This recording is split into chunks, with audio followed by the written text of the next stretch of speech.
Lionesses are going to be so protective of their young, and it means I need to keep more distance. And the only thing I could do, if it did go for me, is stand tall, put my arms out wide, make a lot of noise, clap, and basically try and bluff, because there's no way you can run. Their instinct is to chase, and if you run, you're going to be chased, and you're going to be dead. Listen to that, listen to that. Okay, it's time we need to be out of here, guys. This is bear country. Both black and brown bears live here. They'll come along, they'll scratch, and they'll rub their back against it, and you can see actually where the bear's fur is there, and this is all part of it just marking its territory. This is bear crap, and bad news, it means there's a bear around somewhere. This is only about a day old. Bears are the most dangerous when they're surprised. That's why it's really important when you're on your own to keep making lots of noise and let these bears know that you're here. Yo, man! And it might sound a bit weird, but I'm doing a lot of wandering around at the moment going, yo, bear. Yo, man! Your best bet is to also make noise and splash around in alligator territory. The last thing you want to do is to surprise one, as they're much more likely to attack if they think they've got to defend themselves. And this is as close as you want to get to one of these guys. They are so territorial. No closer really than 15 foot. In fact, we're probably too close here. It's just back up. Alligators can run at over 35 miles an hour. In a foot race, you don't stand a chance. And if it hisses, move back even further, because that can signal an imminent attack.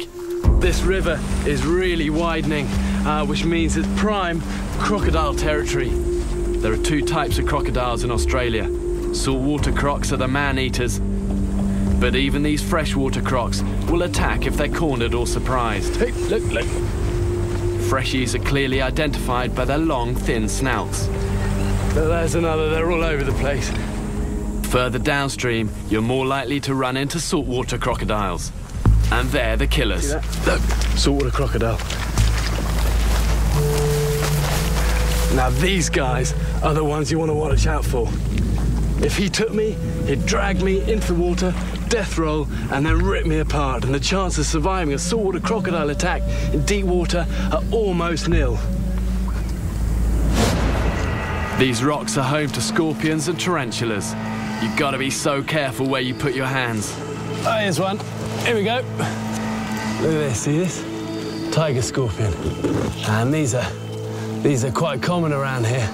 When you're getting dressed, check all your clothes and also your boots for scorpions. When the sun comes up, they seek like shady, hidden away, dark places. They're nocturnal, and a pair of shoes is ideal for them. This is actually a fat-tailed scorpion. One of the most poisonous scorpions in the world. It's trying to strike at it. And actually, this has enough venom to kill a man. Check out this little guy. Running into spiders is bad news. But the #1 fear for many people is snakes. We just leave his head on the ground. This is the deadliest snake in all of Africa, the puff adder. Get bitten by one of these without anti-venom, you've got a day to live. They cause more human deaths than any other snake on the continent. And they're dangerous, not because they're very aggressive. They're actually pretty slow, fat and lazy. And that's the problem, is that they don't move out of the way when you're near it. They tend to bask in grass just like this. And as you can see, they're incredibly hard to spot. People walking in Africa stumble upon them all the time, unintentionally provoking an attack. They have enough venom to kill up to 6 men. I want to give this guy a really wide berth. Okay, come in very gently. Of the snakes that live in the Sahara, the Egyptian cobra is one of the most venomous. The first thing you've got to do is just keep absolutely still. It can strike up half his body length in under a second. There you go, see that hood coming right out? There you go, see him strike that? Back off slowly and never corner a cobra. Give it room to get away. That's why I want to give this guy a really good berth now and leave him alone. Another snake you don't want to meet by accident is the horned viper. They grow up to 3 foot long. Their venom poisons your blood system and can cause massive hemorrhaging, leading to a heart attack.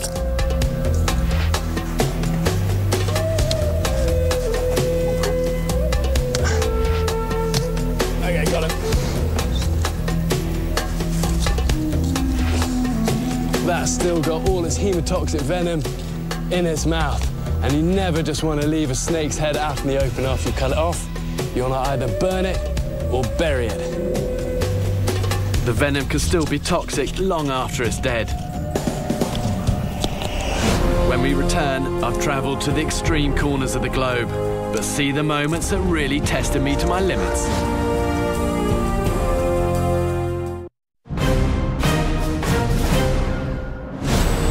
My journeys have taken me to extraordinary places, but even in the face of stunning beauty, there have been some moments where I really just wanted out.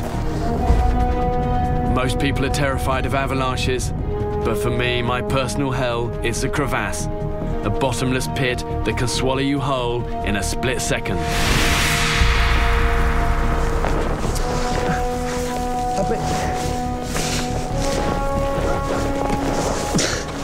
Holy smoke. Go and have a look at this. There you go. And that is one long way down. On Everest, I plunged into a crevasse, was knocked unconscious and nearly died. So being here brings back a lot of bad memories. There is something just sinister about these places. I've been in a lot of tight spots before, but few places make me this scared. This is not a good place for humans to be. Neither is this. Quicksand. And what's nasty about this stuff is the more you fight it, the more it like pulls you in.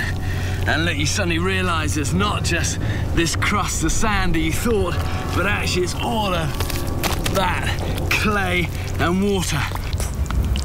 So the way to get out of this is to try and pull your legs up towards the surface and try and manoeuvre your chest onto the surface. Try and get a leg out.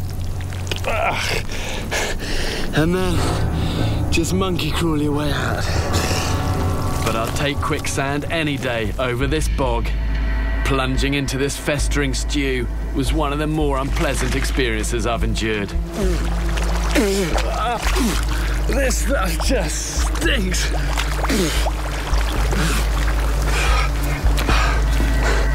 That has to be one of the worst stink pits I've ever been in.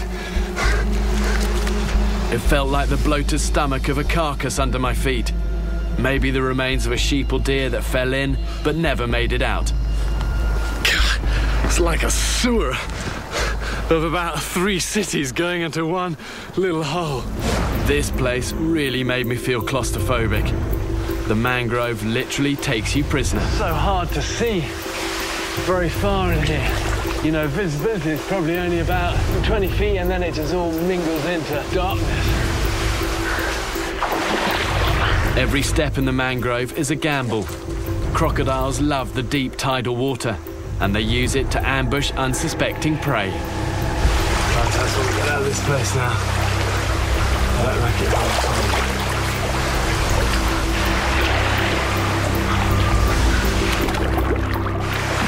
Wait.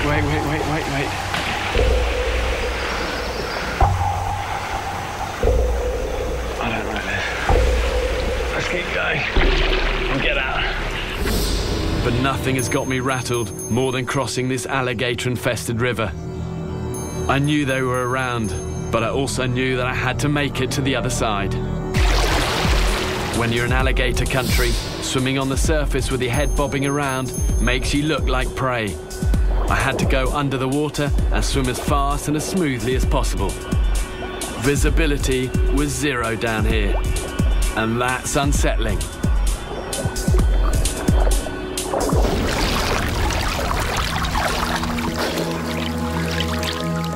I've rarely felt this vulnerable, and I've never been so relieved to get out of a situation in one piece. I faced more demons